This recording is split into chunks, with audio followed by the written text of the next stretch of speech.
You're listening to ArTEEtude, a podcast with artists created and produced by Detlef Schlich, a visual artist and ritual designer, living and loving in West Cork, and best known for his essay about the cause and effect of shamanism, art and digital culture.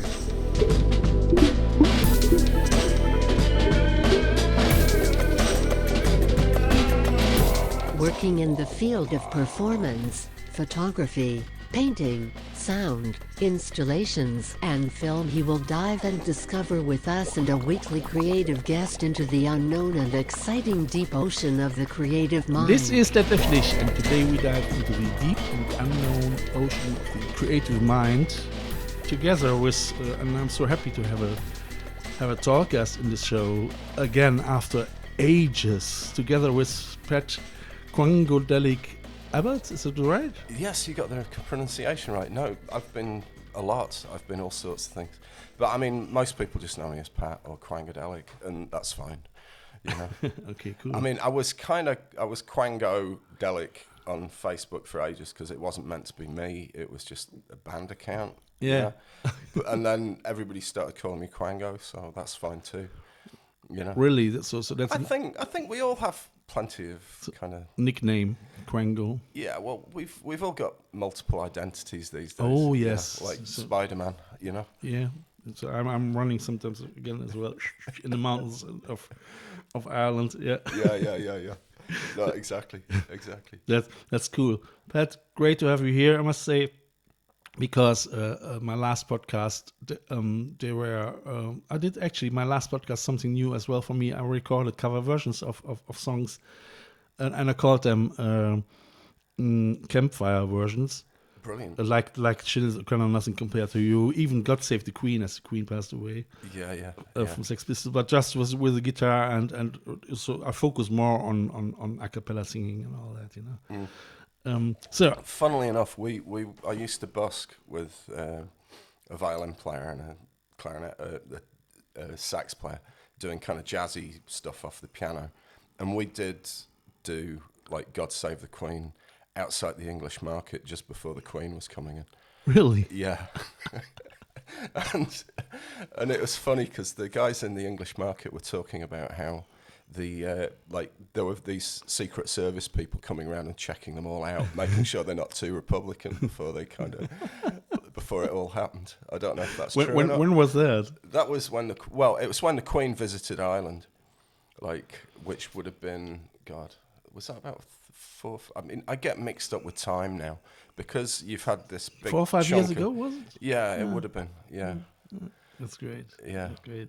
Cool. So Pat is musician and a lot of things more probably, but we will discover that in this episode and as well in 2 more episodes. Like always, we start in the first episode and try to figure out the influence, the inspirations and all that. So we get to know Pat a little bit more, a little bit better. In the second part, we're gonna go to our recent, to his recent projects more or less, and in the third part, we will philosophize about the future of art and creativity in general in times of artificial intelligence and yeah. So great. So I'm looking forward. I would say, just let's start with you. So I thought you are Irish, but you mentioned not. No. I've lived in Ireland for like sort of more than half my life now. So I would have arrived the first time I was over in Ireland would have been 1989. So like basically the guy that was like, I was in a band in the UK called the Filth Sisters. And the Felt Sisters? Yeah. Like felting? Not filth as in F-I-L-T-H. Like filthy? Yeah, okay. Like dirt, yeah. Okay. Which wasn't, I mean, I've been in a lot of bands with very bad names, and that was one of them. And but anyway, we won a contest in Sheffield in like 80, God, what was it? That was in 87. We were the band of 87 at a point in November where we'd only got a year to be anything other than last year's band. But anyway, we got ourselves a manager And the manager ended up sort of sinking the ship. Every band he'd been involved in ended up in tears and people falling out with each other and all the rest of it. And the same thing happened with us. But anyway, he was running a mortgage advice centre. So he had, like, this was just at the crash at the end of the 80s, right? So his business empire was going to go downhill rapidly. So what he did is he borrowed a load of money off the business, or via the business, and then changed his name and passport and vanished, and set up a recording studio in Maynooth, in a house that he bought in Maynooth. Where? Maynooth, County Kildare. It's outside of Dublin. Okay. So it's kind of commutable belt from Dublin. Maynooth's interesting, actually, but like we'll go there another time. Yeah. So anyway, I came over initially to record an album with John in the middle of nowhere in Maynooth. All right, that's and that'd be like 89. 89. Kind of since then, How long did you live before that in England? Yeah. Okay. So we'll start off from from your birth. Okay, I'm from a little town in the north of England called Rotherham, South Yorkshire, which would be, if you were to balance the island on a pin, we'd be where you balance it. But because of Scotland, that's the north of England. Really? And we're only just the north. We're kind of North Midlands. South Yorkshire's kind of weird. It's steel and coal and industrial. Right, now I get it, because I had already a talk guest from Yorkshire, from close to Yorkshire. He used to live at the mills. Yeah. And he told me already a little bit about it. So that's interesting. Okay, so that's great. So I have a little tiny idea. Yes. No, I mean, we were, like, the bit of England that I'm from was effectively shut down by Margaret Thatcher in the 80s. So I'd got to a point where the band had split up, and I was either going to go to London or I was going to go somewhere else. And John moved over here, and I really liked it. I mean, Ireland was, at the time, was amazing. So how long did you live in this place where you were born? Rotherham, I'd have been, I think, okay, I was in Rotherham for, up until I was about 24, I was in Rotherham, except for a short period of time when I was in college in Liverpool.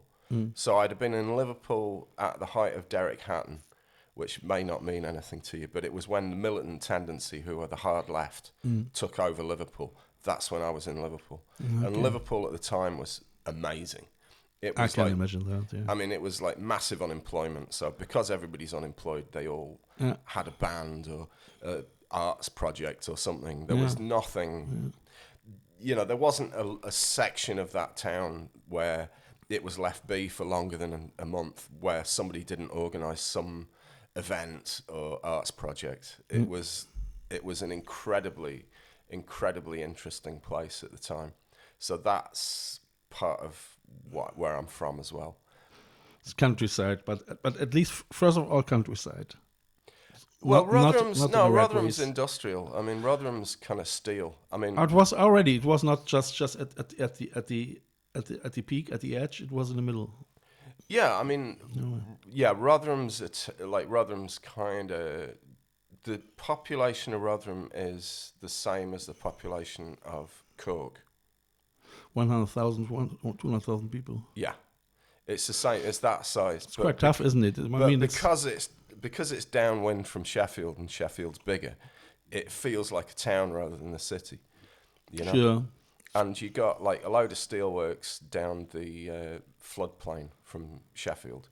So like where we used to walk our dogs as a kid, you'd be looking across the industrial area. All right. Where all the steelworks were. Tough. Like more like Limerick than like Cork, probably. Yeah. Well, I mean, the thing is, nowhere in Ireland is as industrialized as where I'm from. Thankfully. You know. Yeah. I mean, thankfully. It's probably Ruhrpott in Essen in Germany, you know, Essen, Bochum, all the areas where you have villages of the village, you know. So Yeah. there's not really nature in between, you know. So Yeah. so you went there then and you. I mean, that said, we're also really close to the Peak District National Park. So if you're going from Sheffield and Rotherham Half an hour. yeah, across towards Manchester, you got the mountains. So we're also really close to where the mass trespass happened, which is Kinder Scout was like nobody was allowed to walk on Kinder Scout because it was for our betters to go hunting grouse. And Ewan McCall and a bunch of people in the 1950s, I think the mass trespass was, they all walked straight out, and there was this big fight between the gamekeepers and all these workers from Sheffield and Manchester to allow actual access to the land in the 1950s after the Second World War. Yeah. So like we're also close enough to that too. So yeah, we were, you know, there was countryside within spitting distance, but like I'm from industrial. So did you have a kindergarten? Did you went to get to the kindergarten, or how was you growing up in your early ages? It's really funny because like, okay, my mum's just gone through Alzheimer's, so like I've spent a lot of time thinking about what I'm remembering and how real it is. And but so, that was quite early. She was probably in her 30s, 40s then, or? No, my mum would have been. When she got out, I'm older than I look. So, are you? Yeah. So are you born in the 60s or late? 60s, yeah. I'm 65. You're born 65. Yeah. I'm 62. I mean, I'm born 62. Yeah, so we are the same age, just almost, about. Yeah. Mum would have been kind of, I don't know. My 20, mum was a 30. dancer, right? So, All right. So all her life she was like looking after her body really carefully, and the body was kind of still kind of working fairly well towards the end. But unfortunately, she got Alzheimer's, same as my great aunt. And early then, probably in her 30s also already, or what? no, she was. God, I'm trying to remember how old Mum was when she was in her 70s before it happened. All right, But what I'm saying is that like when I was going through that, when I was kind of going over and seeing her, you'd see the way she was telling stories about her youth, and it's like I remember being told the stories as a kid, but these stories were getting glued together into other stories. You know, when her brain started misfiring. Yeah. So like, what I'm saying about this is that I don't know if I can rely on my memories from that far back, because I do remember playing in you know, there's certain little things that I can remember from that point in time. Do you remember times from your kindergarten time? I do. I can remember playing in the sandpit. Yeah. And like I do remember stuff in school where we would race cars down a gravelly bit of slope that was between the school I went to was on a slope. Yeah. So like there's a primary school. This is primary school. Yeah. So like there's a big kind of flat area at the top. Yeah. Where they had kind of a football pitch, and then there was this big grass bank that then went down to the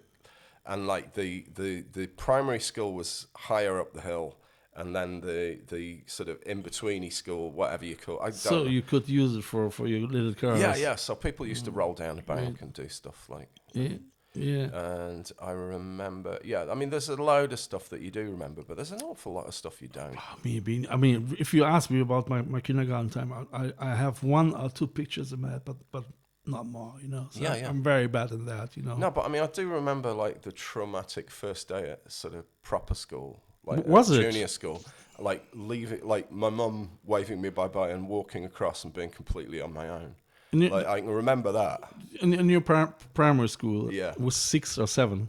Yeah, I know, and it's weird. It's like really, but like it's always like there's little bits that you remember, but there's like big chunks. So did you find it traumatic that your mother waved goodbye? Yeah. I remember how traumatic it was the first day at school. Really, and I also remember like my cousin Rebecca. She did her first day at school, and then her mum tells the story of like when she's like second day of school, she's going, "Oh, but I did that yesterday."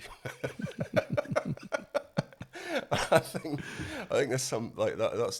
That always tickles me, you know. Wow. Yeah. And how did you overcome this situation then the first year was? I've no idea. I mean, it's just an emotional memory, so I can't honestly remember what happened after, or who my teacher was, or what happened when I went in there. But I do remember the door that I walked through and the corridor I walked up, Like all probably of that, like photographic memory-wise, you know. And then I do remember later on some of the people I was hanging out with when I was in junior school rather than infants. And yeah, it's weird. So was primary school was it difficult? I mean, in terms of, I can remember from my primary school that I had my mother always told me, never fight. If you're in a fight, come to me. Don't fight. You know, and that was for me somehow awful because I couldn't defend myself. You know, I had my mother's voice already in my ears. You know, don't fight. You know, so no. Yeah. But I know that we had. I mean, I was always somehow, you know, getting tall, and people saw me always already as a challenge, you know. So and I hated that, you know, because I was feeling these energies from them, and I didn't want that, you know. Yeah. So we had one or two guys in the class who were somehow this people who would like to have a fight and all that, you know. And I said, God, no, I don't want it, you know. But what can you do, you know? And I can imagine in schools like there where you were growing up, especially in this tough industrial area. You know? No, because I mean the other thing was that like we were like, okay, my mum was like originally from Cuba, so she didn't fit in. It's like it was very parochial, is that the word? It's like, you know, like there's a, you know, if you're sort of reasonably sharp or you're reasonably artistic or you're making any kind of way of standing out from the crowd where I was from, people would pick on you, you know? I can imagine that. And like, okay, so like my dad was like, you know, Yorkshire born and bred and had gone to university, which wasn't usual. And had developed this incredibly posh English voice that wasn't real. But like he did that Lord Hood, like, you know, like really posh English accent thing. So like when I was coming into school originally, like didn't really fit into what was expected. But I just learnt pretty quickly just to keep your head down and say as little as possible. How long was your mother already here in England? Okay, so like my mum her dad would have been born in County Wicklow. All right, here in Ireland. But like his dad got a job in the post office in Preston in Lancashire. So he was born in Ireland but grown up in Preston. Yeah. And then ended up going to Cuba. So while he was in Cuba, everybody called him Pat, which is why I'm called Pat, because I'm kind of named after what everybody called my grandfather. Oh, even though his real name was, God, I think he was Edward. Yeah, it goes Edward Sam. So like he was together with a Cuban, a lady from Cuba. No, my grandmother was working in the embassy, in the English embassy. She was actually English. Her name was Smith, and she came from London. So they were both expats, you know, rather than actual Cuban. So I don't got no sort of Cuban blood really, but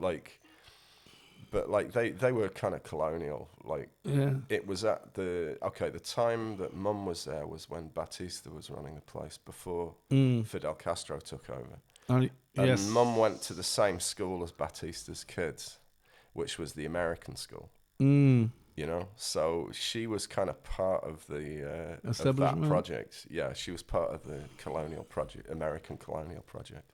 I know the Americans never owned Cuba, but like the sugar company did, you know. Sure. And she came from where she came from, and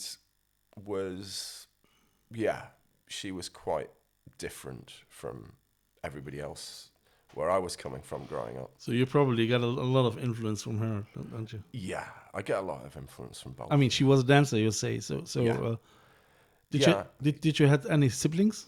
Yeah, her uncle, like my Uncle Sam, we just had to call Uncle because he didn't like being called Uncle Sam. No, he was a character. He was one of the first people to ever do computers, kind of in the 50s and 60s. Wow. And he designed like a certain amount of the work he did.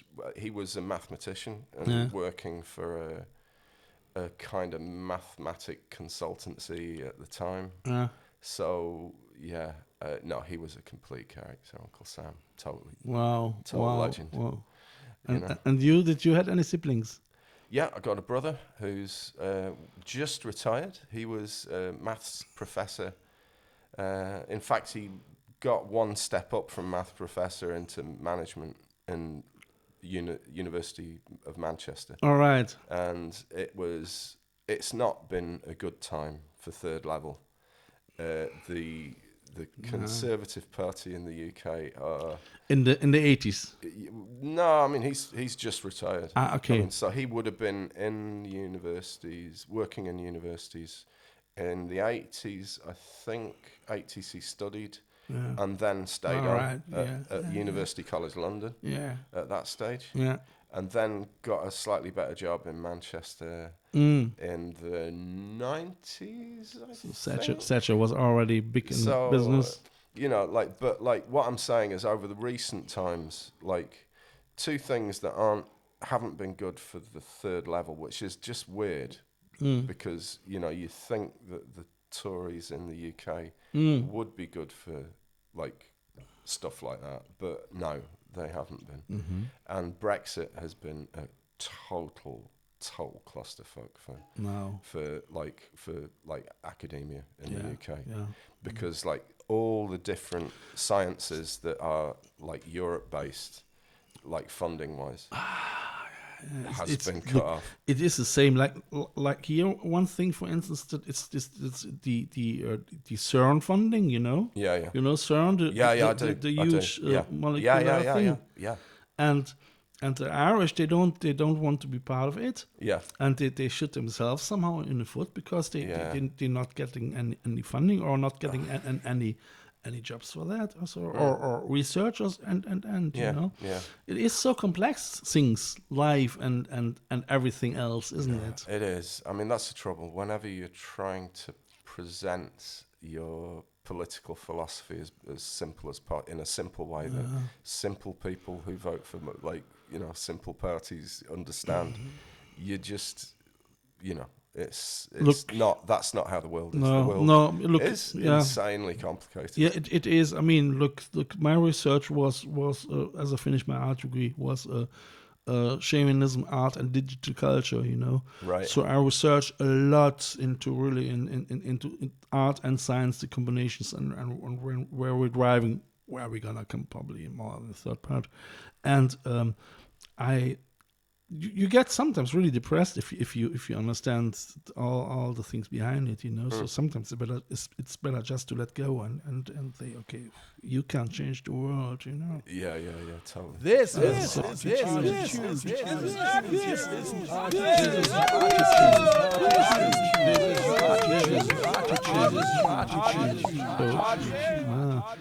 Okay, back to your mother.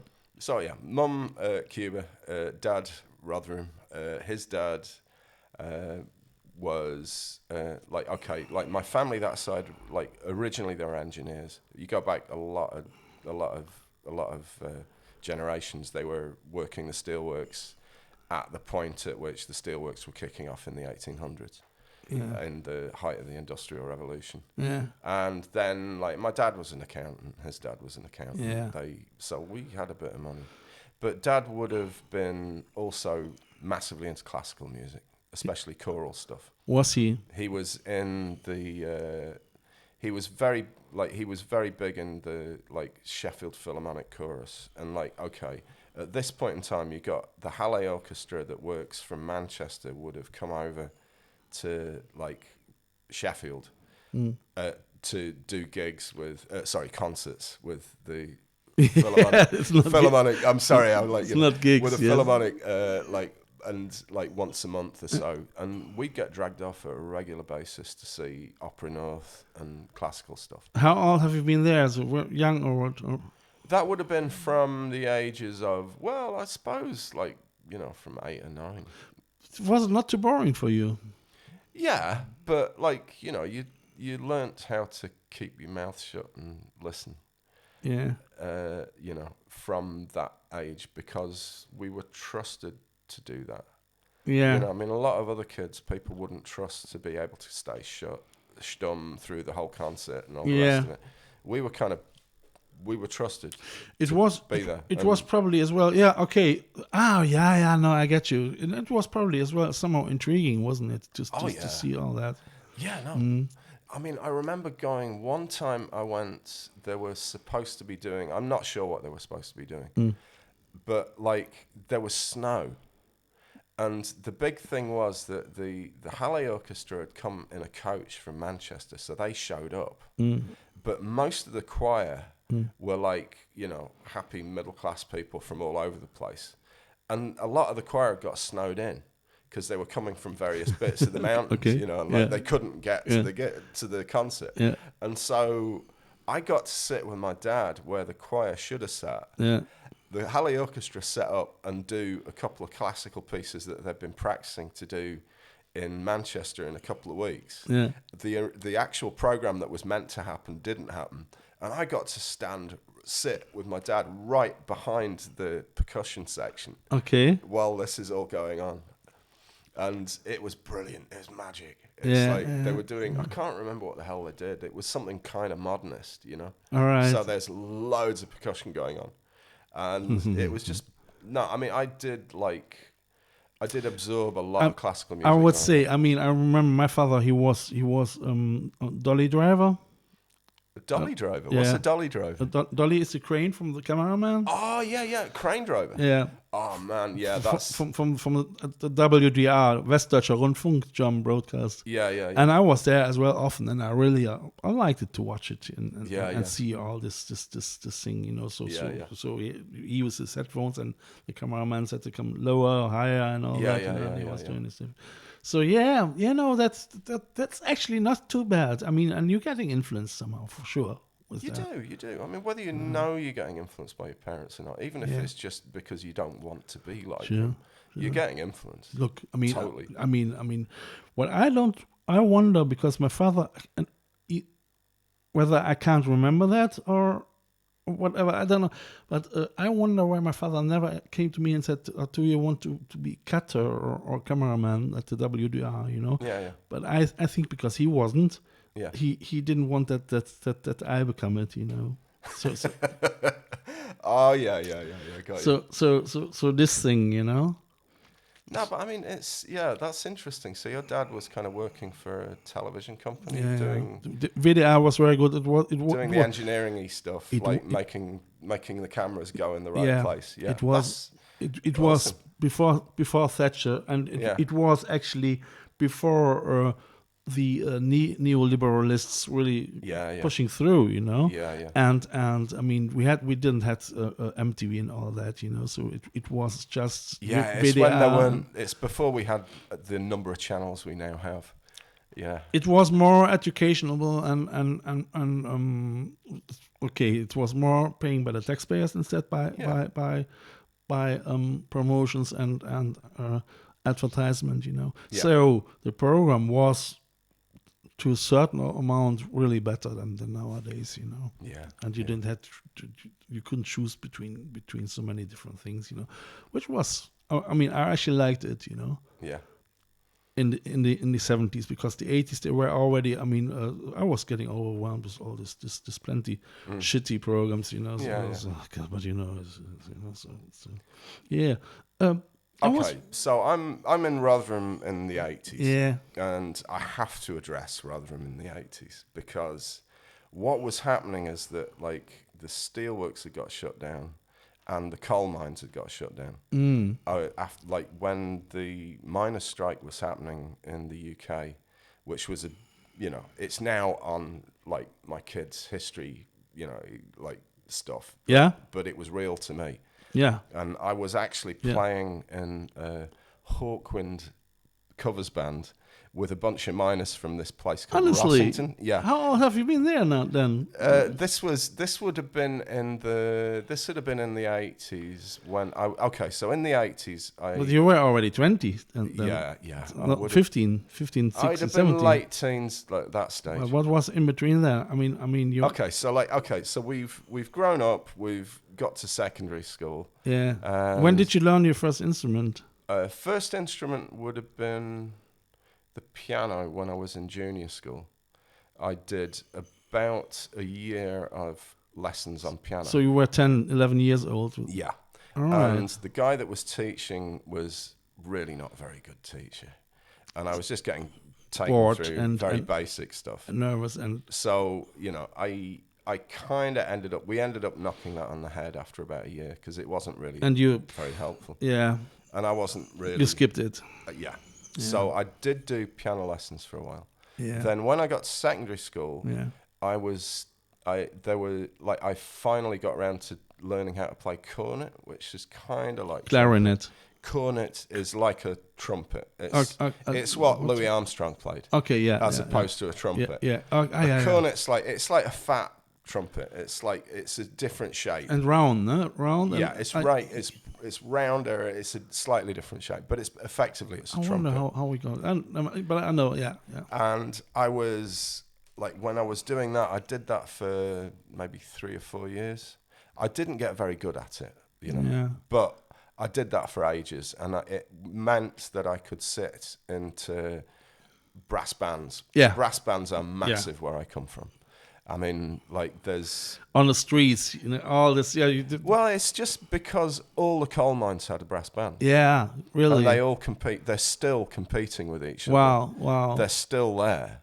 Yeah. Like, a lot of the miners' bands in the mining villages of each pit had a band. I mean, you shouldn't expect that people in the coal mine have such a good lung for breathing. I know. But maybe that's therapy, you know? Well, it was just part of the come on, we're gonna go. It's part of the community. It's part of the culture. Yeah, it's like having like it's the one way that you can communicate. Yeah. And the one thing that like draws everybody together. Yeah, sure. And I mean, whenever you had, you know, there's a load of films about that. Like, all right. There's Brassed Off is a brilliant film that's based on. I mean, Postlethwaite's in it, who just does all the old working class parts in the films. Okay. And it's brilliant. And it goes through the miners' strike and what happened. And, you know, and they're kind of saying, look, really, the brand doesn't matter. You have to give me the link, and I put it into the description.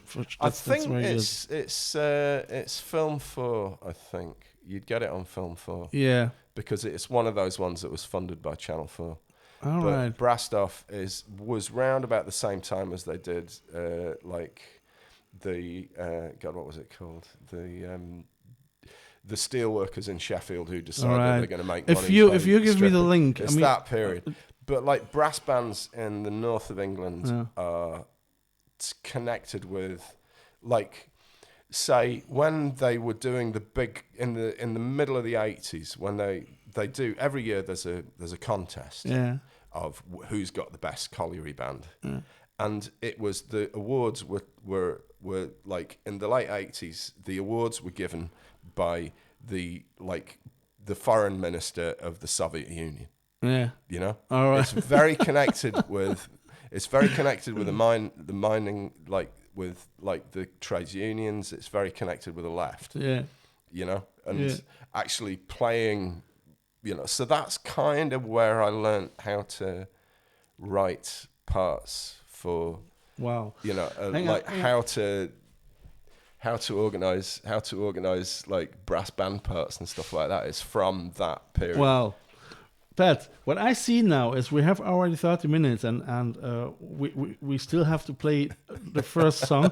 I don't mind. You know what we're gonna do? We continue this in the second episode, and I'm gonna make four out of that. That's not a problem at all. There's no problem me filling an hour or two talking. So I just have to keep one eye about the time. Yeah. So I would say we play now, and that fits very well into that. Civilized. Yes. From your band, Quandodelic. Quandodelic. Yes, absolutely. And that fits actually very well. I would like to say, just to add to my listeners, dear listeners, thank you very much to listen to this show. Listeners from Argentina, from England, from America, Florida, California, New York, Germany, Ireland, you name it, so. No, if you've listened to the two of us natter for this long, respect and thanks for listening. Yeah. So, and if you guys want to follow everything, you can go to Instagram at ArTEEtude, right. Instagram at Detlef Schlich, or Instagram at Isle of West Cork Artists, or you join the Facebook group Isle of West Cork Artists. We have now already 2,000 members, and it's quite a lively group where people exchange art and where I promote as well this podcast. So yeah, thanks for listening, and I would say bye-bye, and let's listen just to your song, Quandodelic, and We Are So Civilized. We're so civilized! Bye-bye. Bye-bye. Now we're so civilized, we're so civilized.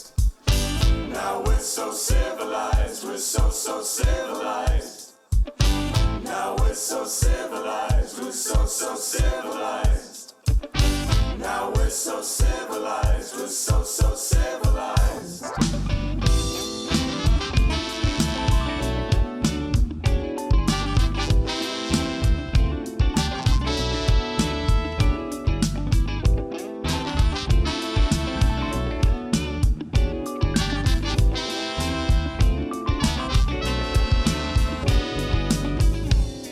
Way back before we got civilized, we were so stupid we didn't realize.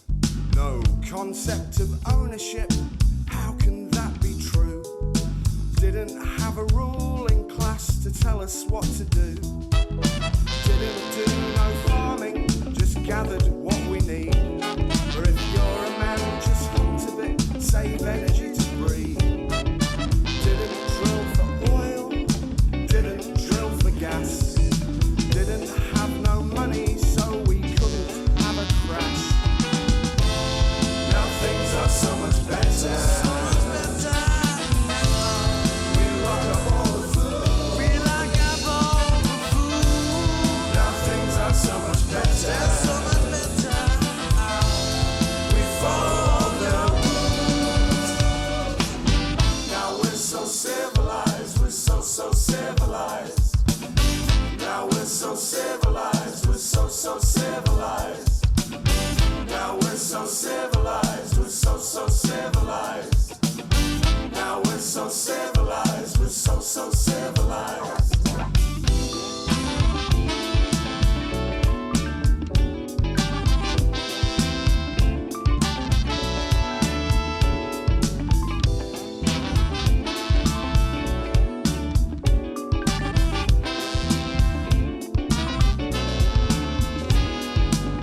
The sun went down, our work it had to stop.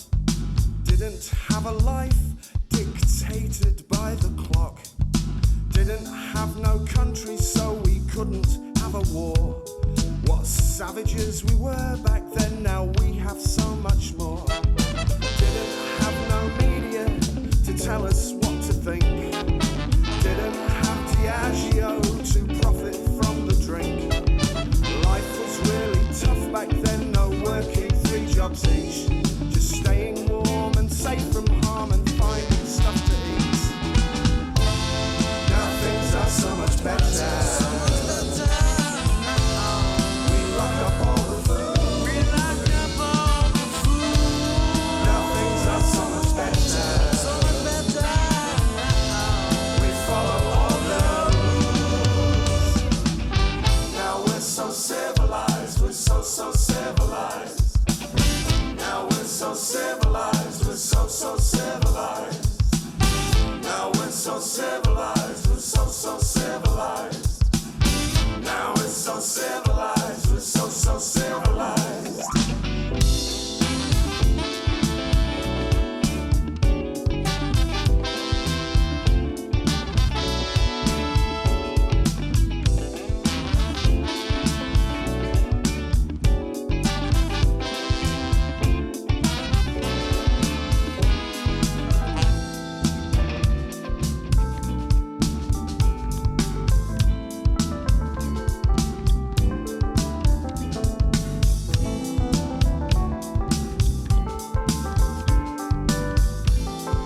We're so much better. They're so much better. We follow the rules. Now we're so civilized. We're so civilized. Now we're so civilized. We're so civilized. Now we're so civilized. We're so civilized. Now we're so civilized. We're so civilized.